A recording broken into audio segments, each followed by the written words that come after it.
भिलाई नगर निगम की करोड़ों रुपए की सिटी बस योजना पूरी तरह सवालों के घेरे में है। जनता के टैक्स से खरीदी गई, जहां 69 सिटी बसें महज 8 साल में कबाड़ में तब्दील हो गई हैं। हैरानी की बात यह है कि नगर निगम इन बसों को बिना आरटीओ के स्क्रैप सर्टिफिकेट और बिना एनओसी के ही नीलाम करने की तैयारी में जुटा हुआ है। इसी पर देखिए ये खास रिपोर्ट। सवालों के घेरे में सिटी बस योजना। 2018 में नगर निगम ने 69 सिटी बसें खरीदी। जनता के टैक्स से खरीदी थी सिटी बसें। 8 साल में ही कबाड़ बनी करोड़ों की बसें।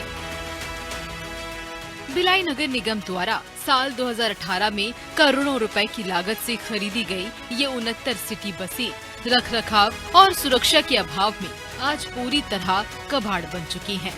सुपेला स्थित चंदूलाल चंद्राकर बस स्टैंड में खड़ी इन बसों से कल पुर्जों की चोरी भी हुई है। नगर निगम ने करीब 2 महीने पहले सुपेला थाने में चोरी की शिकायत तो की, लेकिन अब तक एफआईआर दर्ज नहीं हो पाई। वजह नगर निगम खुद ही पुलिस को जरूरी दस्तावेज उपलब्ध नहीं करा रहा है। सबसे गंभीर बात ये कि जिन बसों को सबूत के तौर पर सुरक्षित रखा जाना चाहिए था, उन्हीं बसों को अब कबाड़ बताकर नीलामी में लगाने की तैयारी की जा रही है। इस पूरे मामले ने निगम की कार्यप्रणाली पर बड़ा सवाल खड़ा कर दिया है। करोड़ों की बसें न जनता के काम आई और न ही उनकी सही देखरेख की गई। अब वही बसें कौड़ियों के भाव बेचे जाने की स्थिति में है।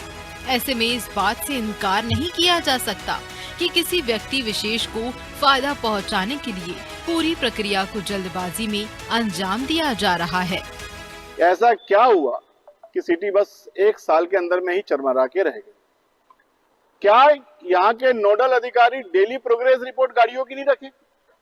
जब तक गाड़ी का पहिया चला, तब तक गाड़ी चली, बाद में गाड़ी खड़ी कर दी गई।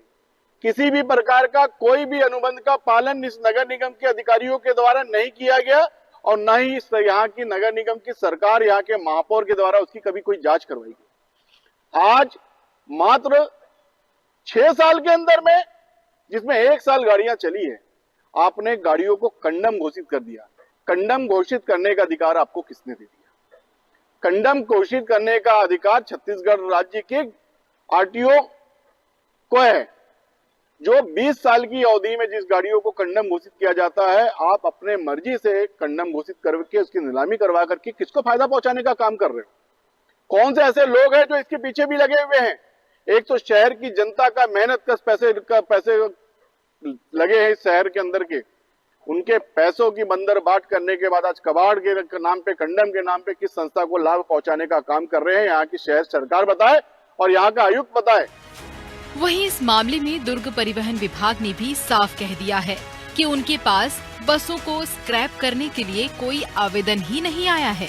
अब सवाल ये है कि जब न आरटीओ की अनुमति है, न एफआईआर दर्ज है और न ही जांच पूरी हुई है, तो आखिर किसके दबाव में करोड़ों की सिटी बसों को कबाड़ बनाकर नीलाम किया जा रहा है? बसों की जीवित अवस्था वैसे सरकार के द्वारा 15 साल निर्धारित किया गया है, पर यदि बस अच्छी कंडीशन में है, चलने योग्य है, तो फिटनेस करा के वो रोड में परमिट और वैधानिक तरीके से संचालन कर सकते हैं। और यदि उसका गाड़ी स्क्रैप कराने के उसमें है, तो स्क्रैप कराने से पूर्व जो सारी गाड़ियों का पेपर जो है, फिटनेस, बीमा और जो कागज रहता है, उसको पंजीयन निरस्त के लिए आवेदन करना, विधिवत आवेदन करने के बाद में उसका भौतिक सत्यापन करने के बाद में इंस्पेक्टर के द्वारा करते हैं, फिर उसका पंजीयन निरस्त के बाद में स्क्रैप में गाड़ी जा सकती है। सर, भिलाई नगर निगम में आज 69 बसों की नीलामी की गई। क्या इसके पूर्व आज से पहले क्या कोई किसी प्रकार का कंडम बसों को लेकर पंजीयन निरस्त करने हेतु तो कोई भी शिकायत आपके पास आई है या आवेदन आया है? इसके बारे में मुझे जानकारी अभी तक नहीं आई है। मेरे टेबल में अभी तक तो इसके पेपर और कागज संज्ञान में नहीं आया है। भिलाई नगर निगम की ये लापरवाही बड़े घोटाले की ओर इशारा कर रही है। अब देखना होगा कि प्रशासन इस पूरे मामले पर क्या कार्रवाई करता है या फिर जनता के टैक्स से खरीदी गई बसें यूं ही कबाड़ बनकर बिक जाती हैं। अनादि टीवी के लिए भिलाई से रवि सोनकर की खास रिपोर्ट।